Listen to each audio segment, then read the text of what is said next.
Begini cara mengetahui sifat asli seseorang. Umar bin Khattab radhiyallahu anhu pernah berkata bahwasanya kita tidak akan pernah bisa mengetahui sifat asli seseorang kecuali kita sudah menilai 3 perkara dari dirinya.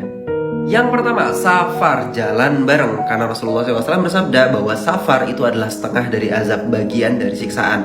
Kenapa? Karena di perjalanan itu ada banyak banget hal-hal yang unpredictable. Macet, hujan, kemudian kelaparan, kemudian susah ini, susah itu akan kelihatan sifat asli seseorang. Ini juga sebenarnya jadi solusi kalau misalnya ada cowok yang datang lamar kamu, coba deh ajak dia jalan sama bapak kamu, biar bapak kamu bisa nilai dia nih orangnya kayak gimana selama seminggu atau 2 minggu.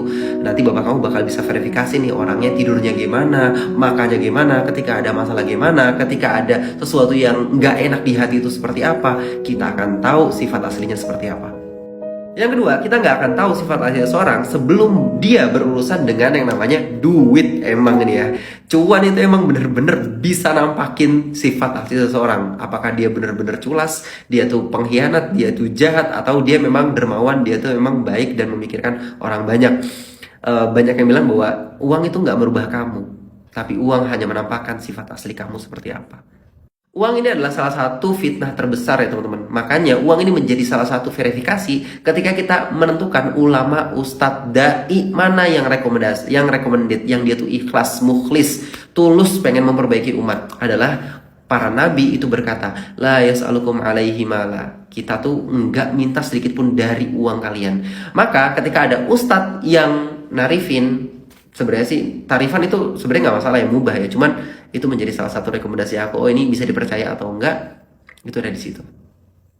Yang ketiga adalah amanah. Jadi jangan pernah percaya sama seseorang atau bilang orang itu baik, orang itu pintar, orang itu bijaksana, orang itu soleh sebelum kita lihat bagaimana dia mengurusi amanah yang dia pegang. Amanah terhadap diri sendiri, amanah terhadap waktu, amanah terhadap keluarga, amanah terhadap organisasi. Kalau misalnya dia menyanyiakan amanah yang telah diberikan kepada dia itulah sifat aslinya. Dan ini beberapa tips dari aku. Jadi ketika teman-teman itu pengen merekomendasikan orang ini baik atau buruk, karena sekarang kan gampang banget ya orang jodoh-jodohin. Dan ini baik kok. Kalau aku nggak pernah mention orang ini baik, orang ini buruk. Aku selalu mention faktanya gitu. Kayak misalnya aku datang ke masjid. Pas aku datang ke masjid, aku bilang setiap aku datang ke masjid, aku tuh selalu lihat dia ada di saf depan dan baca Quran gitu. Tapi aku nggak bilang nih, oh dia soleh banget, nggak gitu. Ini adalah salah satu tips ya.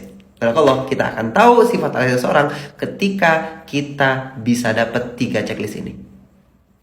Selamat mencoba.